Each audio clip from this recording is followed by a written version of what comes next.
going on YouTube? This is MasonAJ with the Aficionados, and I am fresh out the theater of watching Batman vs Superman. I'm here to present you my spoiler-free review. Now, if you come back on Monday, come back to the show on Monday, you will see a full-on spoiler. We're going to talk about the plot, the characters, and everything else. But for people who haven't seen it, who ultimately just want to know, is it a good movie? I'm here to tell you that. Now, just getting into it, is this a good movie? Let's just go ahead and get that question out the mouth. No, this is not a good movie. It's literally a combination of Marvel's Age of Ultron and the Fantastic Four. And you already know that the fact that I'm mentioning Fantastic Four means that it can't be, like, that's always like a deadly sign. You know what I'm saying? Terrible! Terrible! But what I am going to do is I'm going to give you the my top 3 good things about the movie and my top 3 bad things about the movie. Number 1 with the good things. Okay, Gadot, aka Wonder Woman. Wonder Woman is such a force in this movie, and she's not even in it for at least 85% of the movie. But when she is on screen, a lot of times in her alternate persona as Diana Prince, she steals the scene.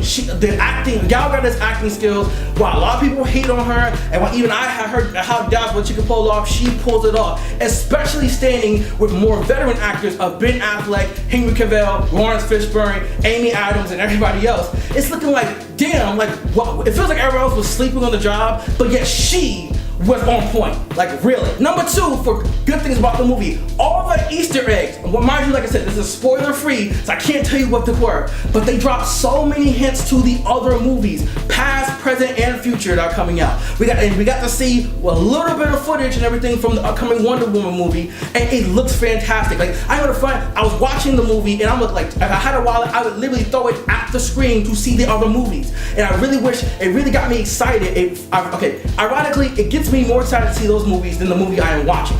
But I'm telling you right now, if you're a DC fan, you're gonna want to see those. If you're a movie fan, those seem like pretty good bets compared to the pretty much style bet that you got with this movie. The final thing is, when there is action in the movie, the action is on point and superb. I will say that. I will full on say that, but it takes too long to get to that action. And so therefore you're kind of sitting in the movie like waiting, and then finally the action comes. You're like, yes, punch him in the face, stop him, go Batman, go. And I'm really feeling it at this point. But at this point, I've sat through an hour and a half. It's like sitting through traffic going to your girlfriend's house, and you know when you get to your girlfriend's house, you're gonna get the booty butt cheeks. You know it. But then you're sitting in traffic like, oh, come on, just a little bit more. Come on, light, turn green, light turns red. You light, ah! So that's the good point. Let's go ahead and get to the bad points of the movie. The plot is the movie's #1 enemy. You know what? Scratch that. The plot is actually really good. If you look at the plot for what it is, it's actually really good. The main plot, the subplot, the little tiny plots within the subplot, those are actually really good. But the direction of the movie, mind you, I'm a Zack Snyder fan, but I feel like Zack Snyder got drunk, then had schizophrenia, and then on top of being drunk and having schizophrenia, somehow developed a split Joker-like mental personality disorder. And they're all arguing in his head of like who's gonna direct the movie, because there's so many bad cuts, fade to blacks, jump to this scene without explaining the scene before it. A lot of scenes with just no dialogue. Like, I'm just here to look tough and look good and just look at the camera. And I'm looking like, speak, goddammit, speak. I want to hear your voice. Show me a sexy boom. For your Skyrim fans out there, I'm just saying. 2, the movie is way too long. For a 2.5-hour movie, it doesn't really get good into the last 40 minutes, which is why I brought the Fantastic Four in.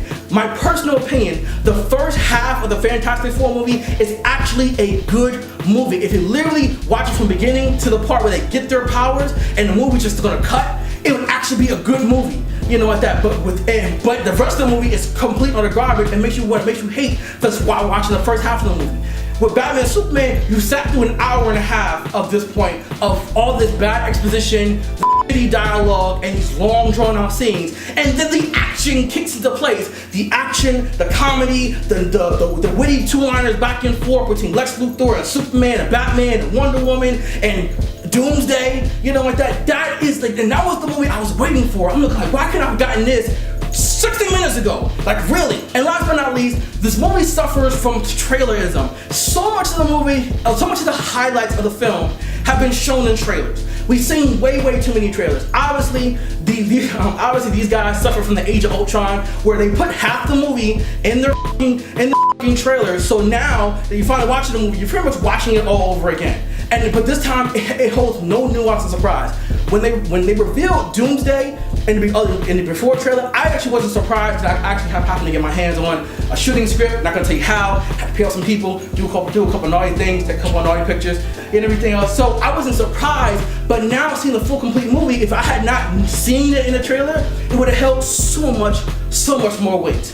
And I gotta say, that is ultimately like the problem, because you've seen half the movie already, then the other half of the movie is just blah, and then you finally get to the good parts of the movie, you don't know where you're going with it. Those are pretty much my top 3 good points, top 3 bad points. Like I said, come back on Monday where I and Alexis Cavil will be dropping our spoiler review. We will get into the characters, get into the plot, get into everything. We're really gonna dive into this a little bit, okay? But for now, for the people who haven't seen it and just want to know a general idea, or just want to know what I think, that's my review of the Batman Superman movie. Comment down below. Let me know how you feel about everything. Pretty much, let me know how you feel if you've seen the movie. If you have seen the movie, don't spoil it for anybody else. But just be like, movie is crap. I don't like this scene. I like that scene. You know, I feel like the direction could have been better. Let me know. Let me know. There were a lot of good moments. This movie is not a complete and utter waste of your time. It's just not worth seeing in the theaters for. So if you was to Redbox it or Netflix it, you might feel better about it. But see, now that you gotta pay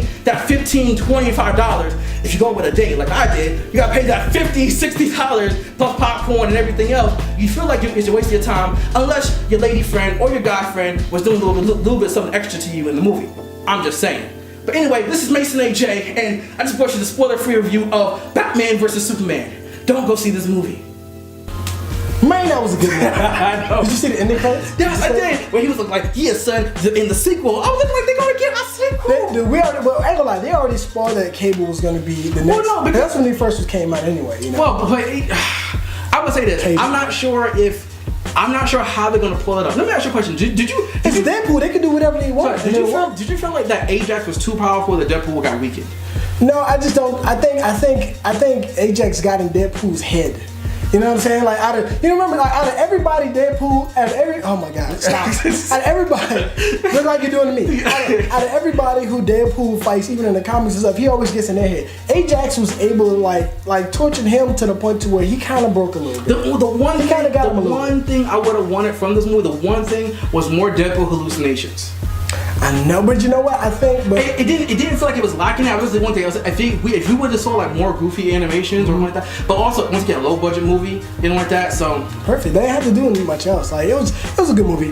Why are we still cut the camera?